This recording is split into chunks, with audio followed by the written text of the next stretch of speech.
Hello friends and welcome back to motor redefined. मैं हूं आपका होस्ट और दोस्त अरिंदम घोष। और फ्रेंड्स आज मैं आप लोगों के लिए एक स्पेशल वीडियो के साथ हाजिर हूं। जी हाँ फ्रेंड्स, अब आप सोच रहे होंगे यार बाइक तो पुरानी है, अब स्पेशल वीडियो में क्यों कह रहा हूं।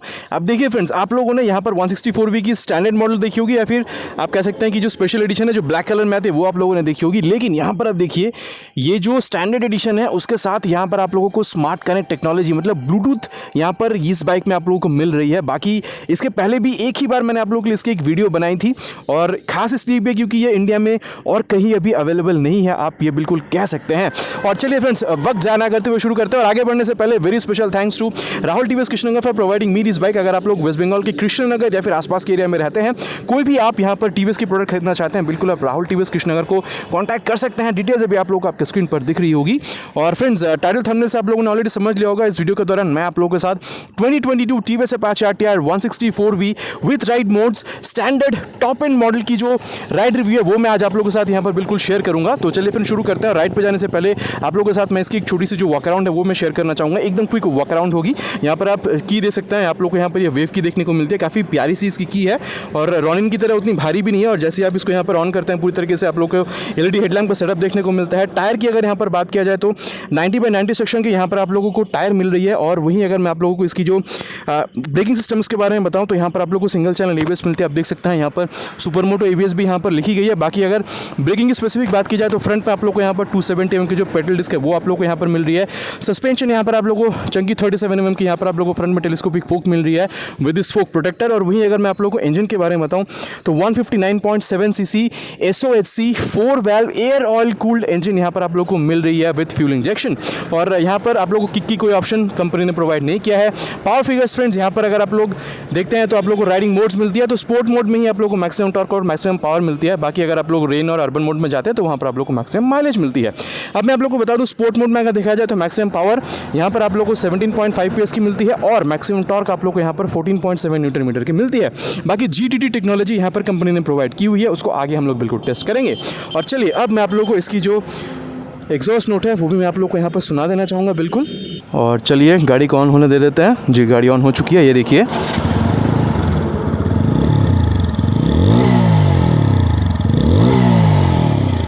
फ्रेंड्स, ये तो कहना होगा कि इसका जो एग्जॉस्ट साउंड है ना, काफ़ी ज़्यादा बेस एयर बिल्कुल फील होती है। बाकी आप लोग बिल्कुल बताइएगा कि जो डुअल बैरल एग्जॉस्ट की जो साउंड है, बेस एयर नोट आपको कैसी लगी। और रियर की अगर बात की जाए फ्रेंड्स तो यहाँ पर आप लोग को 130/70 सेक्शन की टायर मिल रही है। बाकी मैं कह दूँ यहाँ आप लोग को रेडियल टायर मिल रही है और 70 इंच अलॉय व्हील के साथ मिल रही है। तो ग्रिप कैसे बनती है आप लोग को कॉर्नरिंग टेस्ट पे देखने को बिल्कुल मिल जाएगी। और वहीं अगर मैं ब्रेकिंग की बात करूँ तो यहाँ पर आप लोग को 200 mm की पेडल डिस्क मिल रही है। और सस्पेंशन की अगर बात की जाए तो वहाँ पर आप लोगों को मोनोशॉक सस्पेंशन दिख रही है, जो कि शोवा की तरफ से अवेलेबल करवाई जाती है। बाकी यहाँ पर देखिए जो टायर हैगर वगैरह वो सब आप लोगों को दिख रही है। यहाँ पर देख सकते हैं जो मतलब लेडीज़ फुटरेस्ट जो है वो भी आप लोगों को यहाँ पर दिख रहा है। बाकी साड़ी गार्ड वगैरह तो पहले से ही यहाँ पर दी हुई थी। बाकी यहाँ पर अगर मैं आप लोगों को इसकी चेन के बारे में बताऊँ तो ओपन चेन सिस्टम आपको दिख रही है। Side engine cut off sensor है, उसको भी हम लोग आगे राइड के दौरान बिल्कुल टेस्ट करने वाले हैं। सीट हाइट आप लोगों को यहाँ पर 800 mm की मिल रही है। बाकी कुशनिंग वगैरह क्या है नहीं है आगे हम लोग राइड के टाइम पे बात करेंगे। 12 लीटर की टैंक है, अराउंड 45 km/लीटर तक की mileage at least after second service आप बिल्कुल एक्सपेक्ट कर सकते हैं। और वहीं अगर मैं आप लोग को इसकी जो ग्राउंड क्लियरेंस उसके बारे में बताऊं तो 180 mm की यहाँ पर आप लोगों को ग्राउंड क्लियरेंस मिल रही है। और weight 144 for the drum brake and 146 kilogram for the disc brake, जो कि ये वाली वर्जन है, इसके लिए आप लोगों को मिल रही है। बाकी यहाँ पर आप लोगों को ये जो मीटर कंसोल मिल रही है, देखिए पूरी तरीके से जो स्पेशल एडिशन में मिलती है वही मीटर कंसोल है। यहाँ पर देखिए गियर पोजिशन सेंसर है और ब्लूटूथ भी यहाँ पर आप लोगों को दिख रही है। बाकी स्पीडो, ओडो, टैको या फिर आप लैप टाइमर वगैरह वो सब तो आप लोगों को पहले से यहाँ पर मिला करती थी। और चलिए फ्रेंड्स, अब हम लोग इस बाइक को राइड करके देख लेते हैं कि यहाँ पर आप लोगों को ये फील कैसी दे सकती है। चलिए स्टार्ट करते हैं। चलिए अभी मैंने बाइक को ऑन कर दिया, ऑलरेडी ये फर्स्ट गियर पे लगी हुई है। एक बार अभी अर्बन मोड पे है, देखते हैं किस तरीके से ये पुल दे रही है। ये देखिए सेकंड गियर पे लेते हैं। हाँ, सेकंड गियर पे भी पुल बहुत बढ़िया। अब चलिए एक काम करते हैं, ये अभी अर्बन मोड पर थी, इसको अभी हम लोग सेट कर देते हैं स्पोर्ट मोड में। एक बार दोबारा ऑफ करके ऑन करते हैं ताकि रीसेट हो जाए सिस्टम। ये अभी देखिए ये स्पोर्ट मोड में आ चुकी है। चलिए बाइक को ऑन करते हैं और ये बाइक ऑन हो चुकी है। नाउ टेस्ट करके देखते हैं फर्स्ट गियर। हाँ, ये देखिए, देख रहे हैं आप, अब फ्रेंड्स मैं आप लोगों को बता दूं, मतलब इनिशियल जो पंच है ना, बहुत आपको बेहतरीन तो नहीं महसूस हो रही है अगर आप लोग स्पोर्ट मोड में शिफ्ट करें, लेकिन हाँ अगर आप लोग बारीकी से परखेंगे तो रेन और अर्बन मोड से स्पोर्ट मोड में आप लोगों को जो इनिशियल पुल है वो हल्की सी बेहतर बिल्कुल महसूस होगी। बाकी हाँ रेन और अर्बन, मतलब अगर आप लोग अर्बन रेन या फिर स्पोर्ट मोड में देखते हैं तो फर्क इतना है कि स्पोर्ट मोड में आप लोगों को हर एक गियर पे टॉप स्पीड ज़्यादा मिलती है, रेन और अर्बन मोड में आप लोगों को मतलब जो टॉप स्पीड है हर एक गियर पे वो आप लोगों को कम देखने को मिलती है। तो ये तो था फ्रेंड्स इसका इनिशियल इंप्रेशन। और अब अगर मैं आप लोगों को इसकी जो मतलब राइडर जो पोजीशन है उसके बारे में बताऊं तो हाथ आपका काफ़ी ज़्यादा कंफर्टेबल एक पोजीशन पे है, आप हल्का सा झुके हुए हैं, बिल्कुल हल्का सा। तो अगर आप लॉन्ग राइड्स पर भी जा रहे हैं तो आपको बहुत ज़्यादा फटीग महसूस नहीं होगी, और हल्का से क्योंकि आप झुके हैं। और आप देखिए ये जो फुट पैग है वो भी काफ़ी रियर फिटेड है, तो आपको एक स्पोर्टी फील भी इस बाइक में से बिल्कुल मिल रही है, क्योंकि नाम ही है friends RTR race throttle response, वो आप लोगों को बिल्कुल यहाँ पर मिल रही है। और सीट जो है फ्रेंड्स आप लोगों को मतलब यहाँ पर 800 mm की मिल रही है। और कंफर्ट के बारे में अगर बात की जाए तो मतलब कंफर्टेबल भी है, ये नहीं कहूँगा कि सॉफ्ट है लेकिन कंफर्टेबल है। और लॉन्ग राइड्स के लिए सॉफ्ट सीट सही नहीं होती है, तो ये जो सीट है मेरे ख्याल से लॉन्ग राइड्स के लिए आप लोगों को बहुत ज़्यादा काम आने वाली है।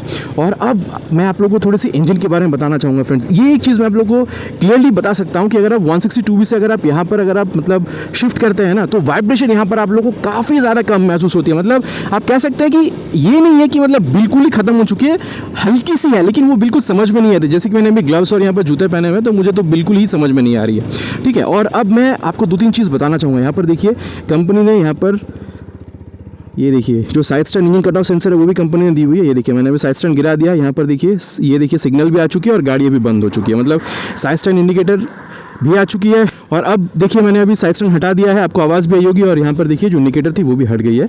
चलिए गाड़ी को दोबारा स्टार्ट कर लेते हैं।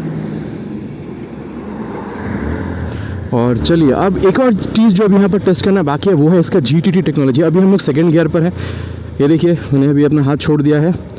सेकेंड गियर के हिसाब से देखिए 12-13 का स्पीड ले रही है ये, ठीक है, 11 का स्पीड ले रही है। और चलिए अब थोड़ा सा टॉप गियर पे जाके देखते हैं कि वहाँ पर आप लोगों को स्पीड कितना मिलता है। ये मैंने अभी टॉप गियर पे इसको शिफ्ट कर दिया है। चलिए ये देखिए, अरे बाप रे बाप, काफ़ी ज़्यादा स्पीड ले रही है फ्रेंड्स, ये अभी अराउंड 27 का स्पीड ले रही है। तो देख रहे हैं मतलब GTT जो टेक्नोलॉजी है ना ये भी बहुत बेहतरीन है, क्योंकि कभी आप मान के चलिए मतलब आप ट्रैफिक पे फंस चुके हैं, ठीक है, आप सेकंड गियर पर हैं, आपको बार बार गियर चेंज करने की ज़रूरत हो रही है, तो वहाँ पर क्लच थ्रॉटल गियर का बहुत ज़्यादा इस्तेमाल होता है, तो वहाँ पर आपकी जो माइलेज है बाइक की वो गिर जाती है। तो अगर आप GTT टेक्नोलॉजी यूज़ कर रहे हैं तो वहाँ पर माइलेज भी बहुत ज़्यादा मेंटेन होती है और फटीग भी आपको कम महसूस होती है अगर आप ट्रैफिक पर हैं तो।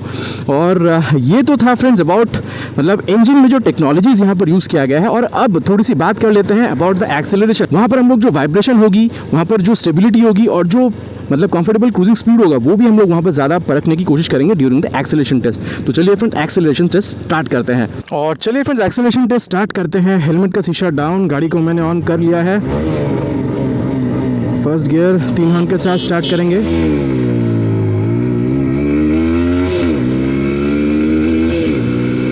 ये आप लोगों ने 0 to 60 देख लिया है। Now it's time for 0 to 100। Vibration बहुत ज़्यादा समझ में नहीं आ रही है और यहाँ पर स्टेबिलिटी का भी कोई इशू उतना ज़्यादा समझ में नहीं आ रहा है। बाकी अभी तक हम लोग 4th गियर पर ही पहुँचे थे। और फ्रेंड्स अब 3 चीज़ मैं यहाँ पर आप लोगों को कहना चाहूँगा। सबसे पहले बात कर लेते हैं स्टेबिलिटी की वजह से आप लोगों को यहाँ पर कोई इशू हो रही है या नहीं हो रही है। बिल्कुल नहीं फ्रेंड्स, अप टू 100 मैंने अभी इसको यहाँ पर खींचा था, स्टेबिलिटी का कोई इशू नहीं है। टॉप स्पीड पर भी लेकर चलिए, स्टेबिलिटी का आपको कोई इशू फील यहाँ पर नहीं होगा। वाइब्रेशन हाँ फुट पेक्स पे और हैंडल बार पे हल्की सी समझ में आ रही है, बट जैसे आप लोग को 162 में मिलती है उतनी भी समझ में नहीं आ रही है, लेकिन यहाँ पर हल्की सी आ रही है समझ में। बट वो आप लोगों को अगर आप लॉन्ग रन वगैरह पे जा रहे हैं ना, लॉन्ग राइड्स पर, तो आपको कोई प्रॉब्लम फील नहीं करवाएगी। और हाँ यहाँ पर कंफर्टेबल क्रूजिंग स्पीड कितना हो सकता है मेरे ख्याल से फ्रेंड्स, अगर आप 80 तक यहाँ पर इसको खींच रहे हैं ना, स्टेबिलिटी का कोई इशू फील नहीं होगा आप लोग को यहाँ पर। मतलब अगर आप लॉन्ग राइड्स पर जा रहे हैं तो आप लोगों को कोई वाइब्रेशन की वजह से आप लोगों को यहाँ पर उतना कोई प्रॉब्लम फील नहीं होने वाली है। और चलिए फ्रेंड्स अब यहाँ पर हम लोग इसकी जो ब्रेक टेस्ट है उसको भी करके देख लेते हैं। 0 to 60 पे दोनों ब्रेक को टेस्ट करेंगे एंड देन दोनों को साइमल्टेनियसली टेस्ट करके देखेंगे कि यहाँ पर ब्रेकिंग एफिशिएंसी आप लोगों को कितना बेहतर मिल रही है। चलिए स्टार्ट करते हैं फ्रंट ब्रेक से।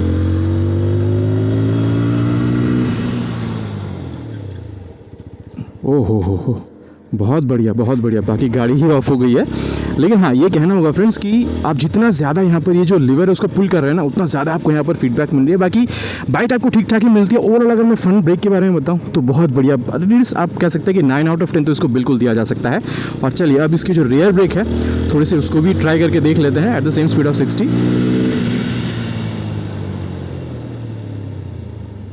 अगेन वही है फ्रेंड्स, प्रोग्रेसिव नेचर। आप देख रही है, मतलब बिल्कुल हम लोग एकदम हम लोग स्टॉप पर आ चुके हैं। प्रोग्रेसिव नेचर है। वैसे मैंने आपको और बहुत सारी वीडियो में बताया हुआ है, प्रोग्रेसिव इसलिए होती है ताकि स्पीड कम किया जा सके और फ्रंट ब्रेक को दबाकर अपनी मनचाही मतलब जगह पे आप गाड़ी को रोक सके। और चलिए अब दोनों को साथ में अप्लाई करके देखते हैं।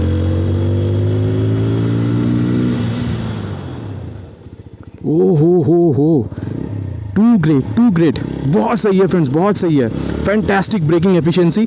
आप दोनों को साइमल्टेनियसली अप्लाई कीजिए, ब्रेकिंग आपको यहाँ पर एफिशिएंसी बहुत सही इस बाइक में से आपको बिल्कुल मिलने वाली है।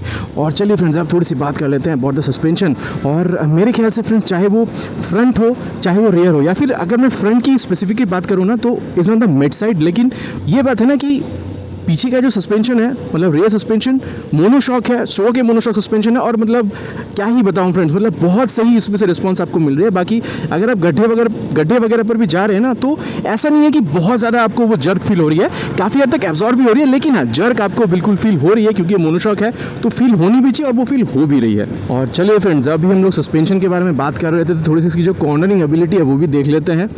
यहाँ पर आप लोगों को सिंक्रो स्टिफ चासी मिल रहा है। ये देखिए कितना ज़्यादा मैंने अभी बाइक को लीन किया, देखा आप लोगों ने कितना ज़्यादा लीन किया। और साथ ही यहाँ पर टर्निंग रेडियस ये भी बहुत छोटी है। मतलब अगर आप सिटी राइड्स कर रहे हैं, मतलब आपको कट्स वगैरह लेने हैं, अगर आपको यू टर्न्स वगैरह लेने हैं, तो बहुत सही है। और फ्रेंड्स, अब अगर मैं आप लोगों को यहाँ पर कॉर्नरिंग के बारे में थोड़ा सा खुल के बताऊँ, तो यहाँ पर 3 जो फैक्टर है वो काम करती है। एक तो आप लोग चासी है, ठीक है, इस बाइक में जो चासी मिल रही है डबल क्रेडल्स सिंक्रो स्टिफ चासी, उसकी वजह से भी आप लोगों को स्टिफनेस काफ़ी अच्छी मिल रही है। आप लोगों को मतलब कॉर्नरिंग करते वक्त आप लोगों को कॉन्फिडेंस बहुत सही मिल रही है।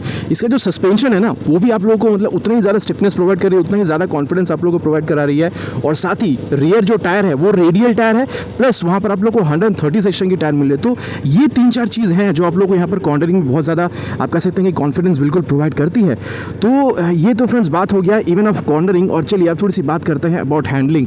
फ्रेंड्स, 144 किलोग्राम और 146 किलोग्राम की बाइक आती है, मतलब तो ये वाली 146 किलोग्राम की बाइक है। तो ये आप बिल्कुल कह सकते हैं फ्रेंड्स कि यहाँ पर आप देखिए, मतलब बिल्कुल भी आपको ये फील नहीं होती है कि ये मतलब 146 किलोग्राम की है। मतलब इतना ज़्यादा यहाँ पर आपको हल्का फील होती है। यहाँ पर ये जो आप लोग को हैंडल बार मिल रही है ना, ये आप लोगों को मतलब नॉर्मल हैंडल बार मिल रही है। यहाँ पर क्लिप ऑन जैसा हैंडल बार नहीं है जैसे आप लोग को 162 में मिलती है, लेकिन फिर भी इसकी हैंडलिंग बहुत सही है और गाड़ी आपको काफ़ी हल्की महसूस होती है। और एक्सेलरेशन के टाइम पर मैंने ऑलरेडी बताया हुआ है, ये हल्की भी है और उतनी स्टेबल भी है। तो मेरे ख्याल से तो बहुत से यहाँ पर आप लोगों को हैंडलिंग देखने को मिल जाती है। और अगर आप लोग मतलब सिटी राइड्स कर रहे हैं ना, तो अगर आप शॉर्ट अगर आप मतलब पिकअप ले रहे हैं, या फिर अगर आपको शॉर्ट अगर आप मतलब ओवरटेक्स वगैरह करना चाह रहे हैं, मतलब गाड़ी को मोड़ना चाह रहे हैं, मतलब यू टर्न वगैरह लेना चाह रहे हैं, तो गाड़ी आपकी बात मानती है और उसमें आपको कोई प्रॉब्लम नहीं होने वाली है। और अब फ्रेंड्स, जो इस बाइक का मेन अट्रैक्शन है, बिकॉज ये स्टैंडर्ड एडिशन है, लेकिन फिर भी यहाँ पर आप लोगों को ये जो ब्लूटूथ कनेक्टिविटी है ना, वो आप लोग को यहाँ पर मिलती है। साथ ही यहाँ पर आप लोगों को गियर पोजिशन सेंसर भी देखने को मिल जाती है। बाकी कलर वगैरह देख लीजिए फ्रेंड्स, ऐसा नहीं है कि मैं आप लोगों को कोई और गाड़ी दिखा रहा हूँ और कुछ और गाड़ी के बारे में बात कर रहा हूँ, क्योंकि लास्ट टाइम जब मैंने इस बाइक की वीडियो डाली थी तो आप लोगों ने बताया था कि ये बाइक है ही नहीं, आप कुछ गलत चीज़ बता रहे हैं हम लोगों को। बिल्कुल ऐसा नहीं है। देखिए कलर वगैरह देखिए, सब कुछ स्टैंडर्ड मॉडल है। लेकिन ये जो कंसोल है, ये देखिए आप लोगों को जो इसकी जो मतलब स्पेशल एडिशन आती है उसकी तरह यहाँ पर आप लोगों को कंसोल मिल रही है। अब कंसोल में से फ्रेंड्स अगर आप हल्का सा नजर नीचे करते हैं, देखिए अभी आपको दिखा रही है 39 आपका एवरेज स्पीड है। और यहाँ पे देखिए जो मतलब 5th गियर पे है, ये बता रही है कि आपका स्पीड स्लो है। और यहाँ पे हल्का सा एरो डाउन दिखा रही है, मतलब अभी बताया जा रहा है कि अब जो मतलब गियर है उसको डाउन कीजिए। चलिए मैंने गियर भी डाउन कर दिया। और अब मैं आपको ये बताऊं कि ब्लूटूथ तो यहाँ पर आपको मिल ही रही है। अगर आप अपना रास्ता नहीं ढूंढ पा रहे हैं तो नेविगेशन वगैरह इस्तेमाल कर लीजिए, वो आप लोग को दिखा देती है। क्रैश अलर्ट सिस्टम यहाँ पर आपको दिया गया। अगर आप बाइक को लीन कर रहे हैं, जैसे मैंने अभी कॉर्नरिंग किया था तो गाड़ी को मैंने लीन किया था, तो कितना ज़्यादा लीन हो रही है, ये जो सारी चीज़ें हैं ना, अगर आप देखना चाहते हैं तो आपको यहाँ पर जो ब्लूटूथ से अपनी मोबाइल को कनेक्ट करनी होगी थ्रू स्मार्ट कनेक्ट ऐप। और वहाँ पर ये जो सारी आप रेस टेलीमेट्री वगैरह जो चीज़ें आप वहाँ पर बिल्कुल एक्सेस कर सकते हैं। और ओवरऑल अगर फ्रेंड्स मैं आप लोगों को यहाँ पर पिलियन की जो मतलब राइड कंफर्ट के बारे में बताऊँ ना, तो पिलियन की बैठने के लिए भी जगह बहुत सही दी गई है। और बैटमैन वाली वो जो पीछे ग्रैब हैंडल है वो तो बहुत सही है देखने में भी। और पकड़ के अगर आप बैठते हैं ना, तो इसकी जो एक्सेलरेशन उसको आप झेल भी सकते हैं, उसमें भी आपको कोई प्रॉब्लम वैसे मेरे ख्याल से तो नहीं होनी चाहिए। और अब एक चीज़ मैं आप लोग को और बताना चाहूँगा फ्रेंड्स कि ये जो बाइक है ना, अभी आप लोग को अराउंड 1,56,000 तक में मिल रही है। मैं आप लोगों को वेस्ट बंगाल कृष्णनगर राहुल टीवीएस के हिसाब से बता रहा हूँ, तो मेरे ख्याल से बिल्कुल वर्थ है। यहाँ पर आप लोगों को मतलब हैंडलिंग भी उतनी अच्छी मिल रही है। और फिर किंग ऑफ द सेगमेंट है, इसके बारे में जितना कहा जाए उतना कम है। फुल ऑफ फीचर्स, यहाँ पर आपको एक्सेलरेशन भी अच्छी मिल रही है, आप लोगों को ब्रेकिंग भी उतनी ही अच्छी मिल रही है। यहाँ पर आप लोगों को मतलब कनेक्टिविटी की फीचर यहाँ पर आप लोगों को मिल जाती है। साथ ही अगर आप लोगों को यहाँ पर इसके मिरर के बारे में बताऊँ ना, तो रियर व्यू अगर आप देख रहे हैं यहाँ पर देखिए, तो आपका हाथ हल्का दिख रहा है और पूरी तरीके से जो रियर व्यू है वो आप लोगों को काफ़ी बेहतरीन तरीके से दिख रही है। और अब अगर मैं आप लोगों को बताऊँ कि ये बाइक खरीदना आप लोगों के लिए कहाँ तक सही हो सकता है। तो देखिए फ्रेंड, इसकी मार्केट में अभी आप N160 से भी कंपेयर कर सकते हैं, NS160 से भी कंपेयर कर सकते हैं। N160 में अगर आप जाते हैं तो वो बाइक भी काफ़ी अच्छी है, लेकिन हाँ टॉप एंड उसकी उतनी बेहतर नहीं है अगर आप इस बाइक से कंपेयर करते हैं तो। बाकी अगर आपके लिए सेफ्टी बहुत ज़्यादा मैटर करती है, ठीक है, तो आप बिल्कुल N160 के साथ जा सकते हैं। बहुत बढ़िया बाइक है जो अभी बजाज ने इंडियन मार्केट में प्रोड्यूस की हुई है। बाकी NS160 से अगर कंपेयर करते हैं तो फ्रेंड्स मैं कहूँगा दोनों की ही जो परफॉर्मेंस है ना, चाहे वो NS160 हो चाहे ये वाली बाइक हो, आप लोगों को करीबन सेम ही दिखेगी। बहुत ज़्यादा फर्क आपको महसूस नहीं होगी।